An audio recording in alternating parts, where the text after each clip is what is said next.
ചാലക്കുടി പരിയാരത്ത് വാഹനാപകടത്തിൽ 2 മരണം. കാൽനട യാത്രക്കാരി അന്നു, കാർ യാത്രക്കാരി ആനി എന്നിവരാണ് മരിച്ചത്. വിവരങ്ങളുമായി അനീഷ് ആന്റണി ഉണ്ട്. അനീഷ്, എപ്പോഴായിരുന്നു ഈ അപകടമുണ്ടായത്? എന്തൊക്കെയാണ് ഇത് സംബന്ധിച്ചുള്ള വിവരങ്ങൾ?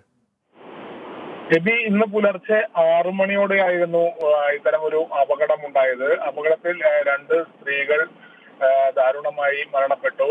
കാൽനട യാത്രയായി ചെയ്തിരുന്ന പരിയാരം ചില്ലായി ദേവസ്വയുടെ ഭാര്യ 70 വയസ്സുള്ള അന്നു, അതുപോലെ കാറിൽ യാത്ര ചെയ്തിരുന്ന കൊന്നക്കുഴി കരിപ്പായി തോമസിന്റെ ഭാര്യ ആനി എന്നിവരാണ് മരിച്ചത്. കാർ ഓടിച്ചിരുന്ന, അതായത് ആനിയുടെ ഭർത്താവ് കാർ ഓടിച്ചിരുന്ന തോമസിനും അപകടത്തിൽ ഗുരുതരമായി പരിക്കേറ്റു. പരിയാരം CRS വളവിലാണ് അപകടമുണ്ടായത്. ചാലക്കുടി ഭാഗത്തേക്കാണ് ഈ ആനിയും ഭർത്താവ് തോമസും കാറിൽ സഞ്ചരിച്ചിരുന്നത്. ഈ പതിവായി അപകടങ്ങൾ ഉണ്ടാകുന്ന ഒരു മേഖല കൂടിയാണ് ഈ CRS വളവ് എന്ന് നാട്ടുകാർ പറയുന്നു.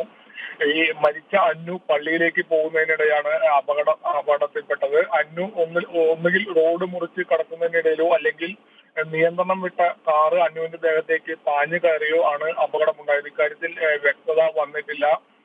ഈ അന്നുവിനെ ഇടിച്ച ശേഷം വളവുള്ള ഈ പ്രദേശത്ത് മരത്തിലിടിച്ചാണ് ഈ കാറ് നിന്നത്. അപകടത്തിൽ ഗുരുതരമായി പരിക്കേറ്റ തോമസിനെ ആദ്യം ചാലക്കുടി സെന്റ് ജെയിംസ് ആശുപത്രിയിലും അവിടെ നിന്ന് പിന്നീട് രാജഗിരി ആശുപത്രിയിലേക്ക് കൊണ്ടുപോവുകയുമാണ് ഉണ്ടായിട്ടുള്ളത്.